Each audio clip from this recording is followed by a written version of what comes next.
Sun, surf, sirens, and one of the coolest detectives TV ever gave us, Hawaii Five-0 looks polished on screen. But behind that sharp haircut and those clipped orders, there was a very different story brewing off camera. Jack Lord was the face of the show, the man audiences associated with authority, control, and that unforgettable command to book the bad guy. But as the years rolled on, stories piled up suggesting that working beside him was not exactly paradise. Some co-stars respected his discipline, others remembered distance, tension, and a set that seemed to revolve around one man's rules. The result is one of those classic television stories where a hit series kept running smoothly for viewers while strain quietly built behind the scenes.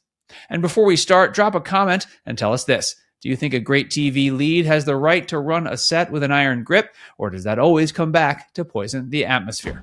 The Boss. And Lenny came over from Hawaii and met with Jack. I don't know what happened in that meeting, but Jack later told me after he read the script, he would have rowed in a boat with 2 oars to Hawaii to get that part. And he got the part, and he was so dedicated to Hawaii Five-0. Everything in that. Leonard was a great producer, but Jack came to be the soul of Hawaii Five-0. From the start, Hawaii Five-0 was built around Jack Lord. Even people who defended him tended to describe him as intense, exacting, and deeply invested in every detail. He was not the kind of star who simply showed up, said his lines, and left the rest to the crew. That made a certain amount of sense. The production in Hawaii was brutal, especially in the early years. Cast and crew dealt with long days, rough facilities, heat, humidity, and a warehouse setup that sounded more makeshift than glamorous. Under conditions like that, tension was never far away. Some people saw Lord's behavior as the mindset of a man trying to keep a difficult show from falling apart. Accounts from the period describe him as driven, nervous about the show's survival, and highly conscious that this series might be his biggest chance. That kind of pressure can make a person sharper. It can also make them harder to be around. The trouble is that once one actor becomes the sun around which everyone has to orbit, professionalism starts blending into power.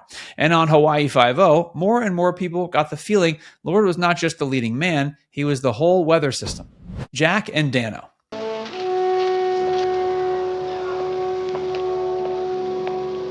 Book him, Danno. James MacArthur had the second most famous role on the show, and on camera the pairing worked beautifully. McGarrett and Danno felt crisp, reliable, and locked in. Off camera, it was a different story. They were not close friends, and even friendly profiles from the era made a point of saying they largely kept apart.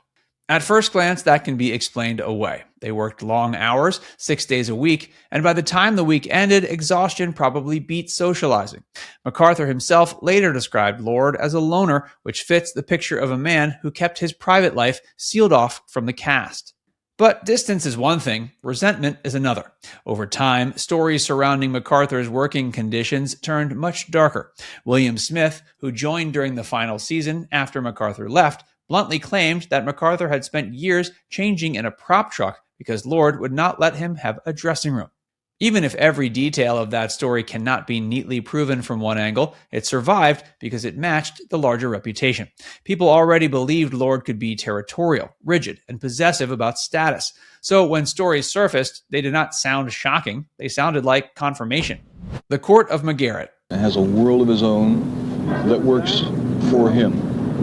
I think to most people, Jack puts up a very reserved appearance. Thank you. I think for most it comes out of his concentration on his work. He works very hard at preserving the character that he has created for the series and does not like interruptions during the working day. One reason the complaints stuck is they weren't only about arguments or blow-ups. They were about atmosphere. Guest performers and people around the show often described a kind of hierarchy, a sense that entering Lord's orbit meant understanding whose kingdom you had stepped into. That feeling turns up in recollections that paint the production as the Jack Lord Show in more ways than one. He reportedly cared about billing, presentation, publicity, and control over how the show and its cast were framed. That may sound small, but on a TV set, those things are not small at all. They are status made visible. For actors, especially strong ones, that sort of environment can get old fast. It's one thing to work with a star, it's another to feel that everyone else exists as supporting furniture. When a lead insists too hard on being the center, even routine choices begin to feel personal. That helps explain why the stories about Lord are rarely about one explosive scandal. They're usually about accumulation. A set can wear people down without a single screaming match. A tone can become oppressive without ever turning theatrical. In some ways, that kind of tension lasts longer because it becomes normal. Different memories. And Jack kept the integrity of the show. He was very difficult because he wanted everything to be just so. He was very particular. But I think it was because of him at the center of that show that it held together for so many years. To be fair, not every account painted Lord as a monster. Some people admired his talent, his discipline, and his refusal to coast. There are stories of him showing patience when things went wrong, including one account of him calmly redoing a powerful scene after a technical mistake ruined the take. It's important because it keeps the picture human. Lord does not come across as a simple villain in the history of the show. He comes across as a gifted, tightly wound perfectionist who could inspire respect and frustration at the same time. Still, even later recollections from people outside the inner circle kept circling back to the same point. Marion Ross remembered him as difficult. Others suggested he picked on people or made a set feel tense. William Smith went even further and said he did not seem to get along with anybody. So when complaints come from different corners and across different years, they start sounding less like gossip and more like the emotional climate of a workplace. Not everyone hated him in the same way, but plenty of people seemed to walk away with the same headache. Why it kept working. I think Steve McGarrett, as played by Jack Lord, answers a very basic need in our society today.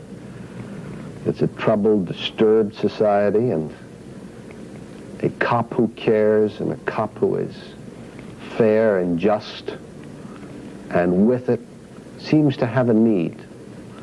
And I don't see that need going away too quickly.